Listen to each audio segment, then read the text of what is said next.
Guwahati press ক্লাবৰ সাপ্তাহিক কাকত অসমীয়া বৰ্তমানৰ বৰ্ষপূৰ্তি অনুষ্ঠানত ভিন্ন ক্ষেত্ৰত উৎকৃষ্ট সেৱা আগবঢ়োৱা 7গৰাকী বিশেষ ব্যক্তিক বঁটা প্ৰদান। বিশিষ্ট সমাজকৰ্মী ৰুদ্ৰ পাঠক, গৱেষক পণ্ডিত ডক্টৰ দয়ানন্দ পাঠক, শিক্ষাবিদ পৰেশ বৈশ্যক বিশেষ বঁটা প্ৰদান। লেখক ব্যৱসায়ী সুৰেশ গাৰুদিয়া, বিশিষ্ট চিকিৎসক আখতাৰ আহমেদ, চিকিৎসক অবৰেন্দ্ৰ দেৱান আৰু যুৱ ব্যৱসায়ী দিলীপ ডেকালৈ আগবঢ়োৱা হয় বিশেষ বঁটা।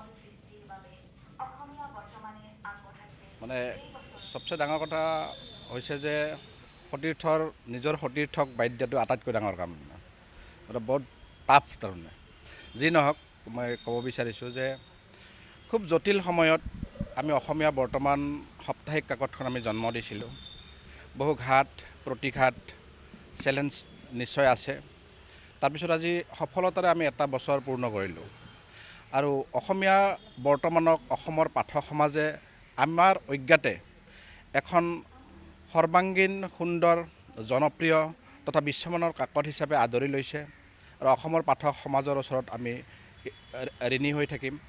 স্বাভাৱিকতে আজি চাব গ'লে অসমৰ যি সংবাদ মাধ্যমৰ যি সংকট আহি পৰিছে আৰু বিশেষকৈ প্ৰিণ্ট মিডিয়া অসমীয়া পঢ়ুৱৈৰ সংখ্যা যথেষ্ট কমি যাব বুলি বিভিন্ন সময়ত অভিযোগ শুনা যায়। কিন্তু অসমীয়া বৰ্তমানে এটা কথা প্ৰমাণ কৰিলে, যদি আমি পাঠকৰ চাহিদা পূৰণ কৰিব পাৰোঁ তেতিয়াহ'লে স্বাভাৱিকতে আজিও অসমীয়া সমাজত বা অসমীয়া পঢ়ুৱৈৰ সংখ্যা কম নহয়। প্ৰকৃতত আমি পাঠকে যি বিচাৰে এই পাঠকে বিচৰা তেওঁলোকৰ মনৰ চাহিদা আমি পূৰণ কৰিব পৰা নাই।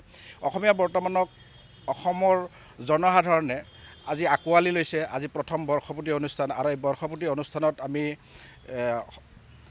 সমাজৰ বিভিন্ন ক্ষেত্ৰত নীৰৱে নিজৰ কাম সমাধান কৰি যোৱা 7গৰাকী এনেকুৱা নমস্য ব্যক্তিক আমি সম্বৰ্ধনা জনাইছোঁ, এৱাৰ্ড দিছোঁ।